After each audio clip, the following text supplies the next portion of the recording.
ഇന്ന് നമുക്ക് ഇഞ്ചിക്കറി ഉണ്ടാക്കാം.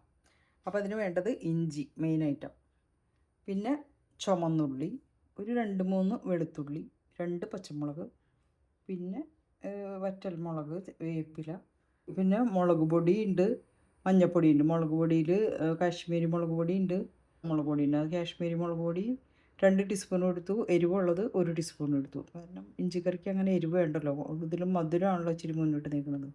പിന്നെ ഒരു 1/4 ടീസ്പൂൺ മഞ്ഞൾപ്പൊടി ഇട്ടിട്ടുണ്ട്. പിന്നെ വേണ്ടത് ശർക്കര, ഒരു ഇച്ചിരി മധുരം ഞാൻ ഇച്ചിരി കുറച്ച് മധുരം ഇടുള്ളൂ. അങ്ങനെ നമുക്ക് സ്റ്റാർട്ട് ചെയ്യാം. പുളി കുതിർത്തിയിട്ടുണ്ട് കേട്ടോ. ഞാനുണ്ടാക്കുന്ന രീതി ഇഞ്ചിയും ഇതൊക്കെ അരച്ചിട്ടാണ്. അപ്പോൾ നമുക്ക് സ്റ്റാർട്ട് ചെയ്യാം. ഇഞ്ചി കഷ്ണങ്ങളാക്കിയിട്ട് ഇതിലേക്ക് ഇഞ്ചീനെ വറുത്തൊന്നരയ്ക്കാം. ഇങ്ങനെ അരിഞ്ഞിട്ടുണ്ട്. ഇതിലേക്ക് തന്നെ ഞാൻ ചുമന്നുള്ളിയും പച്ചമുളകും ഇടാണ് കേട്ടോ. 2 പച്ച, അത്രയ്ക്ക് വെണ്ണ പോലെ അരയൊന്നും വേണ്ട, ഇച്ചിരി തരിതരിപ്പോടുകൂടി ഇങ്ങനെ അരച്ചിട്ട് ഞാൻ സ്റ്റൗ കത്തിക്കും കേട്ടോ. വെളിച്ചെണ്ണ ഒഴിക്കാം. വെളിച്ചെണ്ണ ഇച്ചിരി കൂടുതൽ വേണം കേട്ടോ. ഇഞ്ചിക്കറിയിൽ വെളിച്ചെണ്ണ ഇച്ചിരി തെളിഞ്ഞൊക്കെ നിൽക്കുന്നതായിരിക്കും ഒരു ഭംഗിയും ടേസ്റ്റ്. എണ്ണ ചൂടാകട്ടെ തന്നെ, ഒരു ഇച്ചിരി മതി കേട്ടോ. ശരി,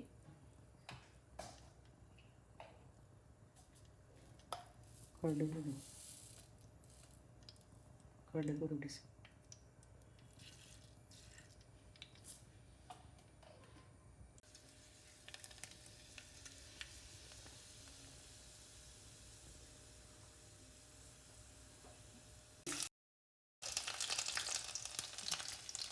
ഇട്ടു. 2 വെളുത്തുള്ളി ഒന്ന് അരിഞ്ഞിടണം കേട്ടോ.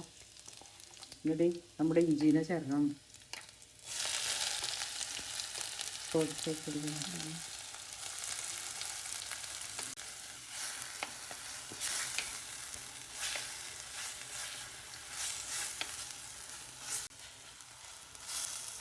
ഇഞ്ചി നോക്കട്ടെ കേട്ടോ.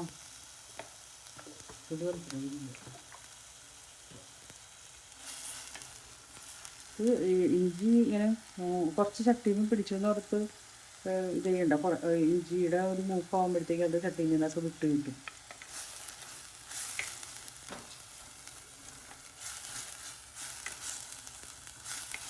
നമ്മുടെ ഇഞ്ചി ഇങ്ങനെ പാകമായി വരുമ്പോഴേ ഇങ്ങനെ ചട്ടിയിൽ ഇങ്ങനെ പറ്റി പിടിക്കും, ഉണ്ടോ?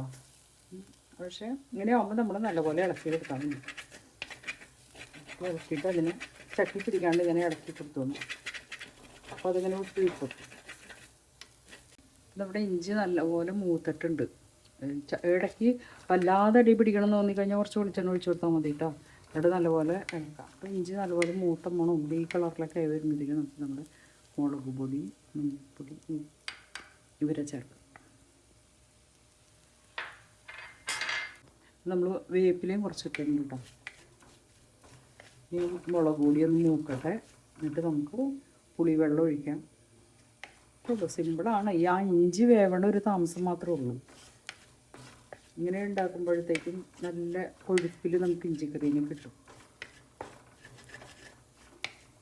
ചേർത്തില്ല, നമ്മൾ കുറച്ച് ഉപ്പ് ചേർക്കാം.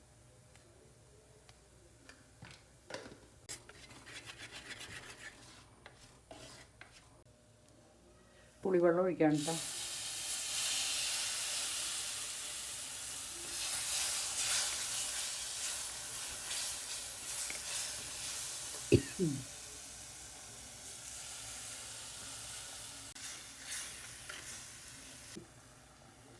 പിഴിഞ്ഞെടുക്കണ്ട കേട്ടോ. അപ്പോൾ നമ്മൾ പുളി നോക്കാം പാകത്തിനാണോ.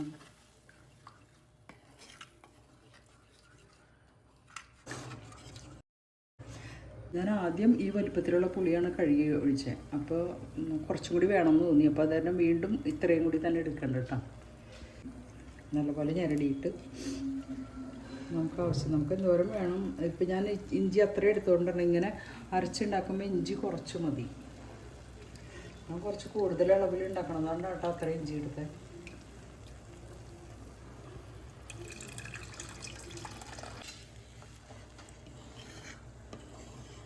അതുപോലെ തിളച്ച് ഒന്ന് കുറുതാവും. എന്നിട്ട് അപ്പോൾ നമുക്ക് ശർക്കര ചേർക്കാം. ഉപ്പും മധുരമൊക്കെ പാകത്തിനാണെന്ന് ആ സമയം നോക്കാം.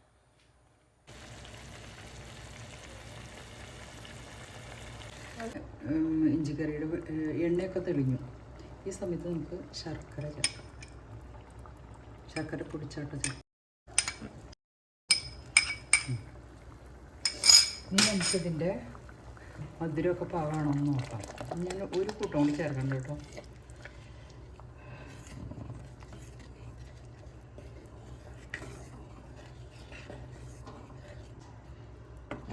ഈ സമയത്ത് നമുക്ക് ഉപ്പ്, മധുരം, പുളി എല്ലാം കറക്റ്റാണെന്നൊന്ന് നോക്കാം.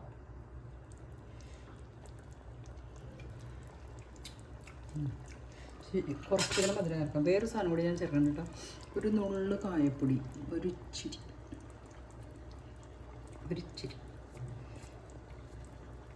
മതി. ഇത് ഓപ്ഷനിലാണ്. കായത്തിൻ്റെ ടേസ്റ്റ് ഇഷ്ടമുള്ളവർ മാത്രം ചേർക്കാൻ വേണ്ടിയിട്ട്.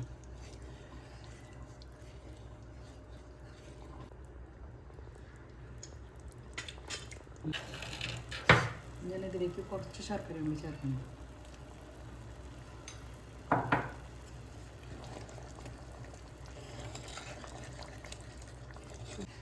ചൂടാറുമ്പോൾ ഇതൊന്നും കൂടി തിക്കാവും.